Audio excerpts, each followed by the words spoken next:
Hey there my friends, it's Todd again with another model unboxing.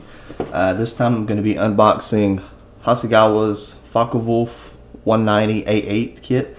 This is in 1/32 scale. It's one of their bigger Warbird series, and this is kit number 8071. This has always been one of my most favorite subjects. I like the plane. And this kit came on sale at Squadron for about $35.99. It usually goes between like $55 and $60. So I figured that was about as cheap as I was going to get it. So went ahead and got it, and let's crack it open and see what's inside. Everything's all bagged up real nicely. The first couple sprues here, we got the clear parts for the canopy. We have a small set for the polycaps, and I'm assuming that's for the propeller. Tamiya kits have that as well. Here we have the machine gun bulges for the front, the cockpit gauges, the underside of the wing, where the wing joins to the cowling right here. Here's the top of the engine cover.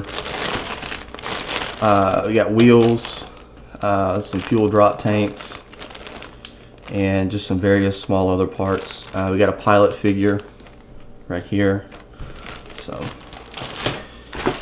And here we have a very large sprue. We got the main body of the fuselage, the underside of the machine gun cover, the wheel wells, another drop tank, the propellers.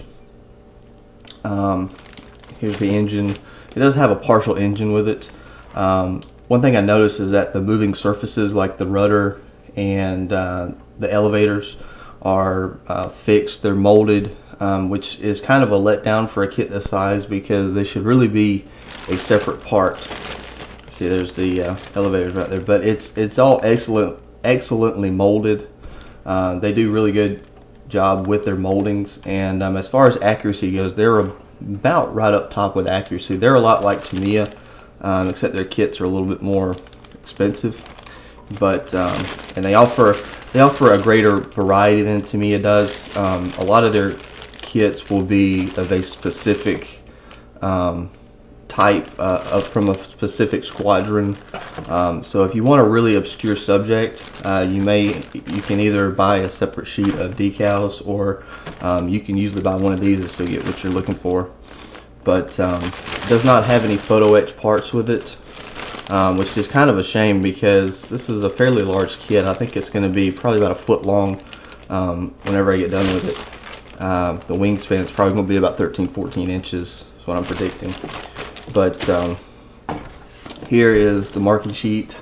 We got all the tactical markings, and we have the swastikas, the propeller spinners, the decals for the gauges inside the cockpit.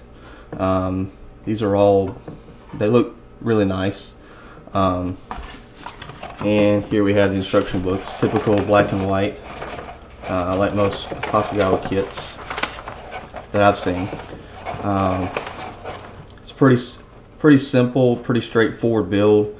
Nothing real fancy. There's not a lot of internal components like with some of their kits. Like with the Edward kit, there'd be a lot more detail with it.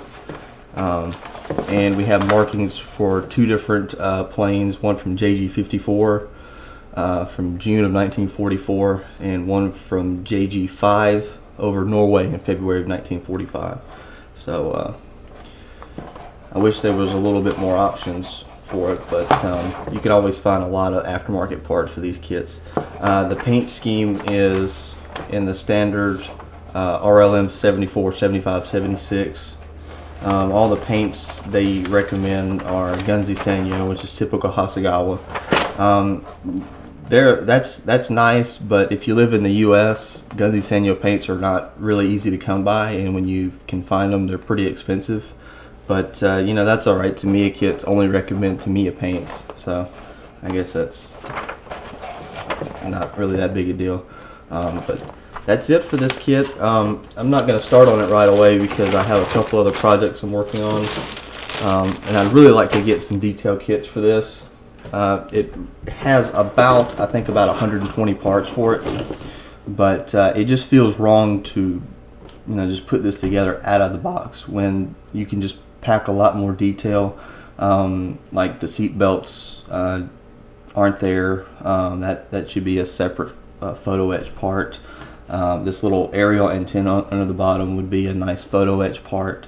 There's just a lot of other add-ons, I think, that you can really make this kit stand out.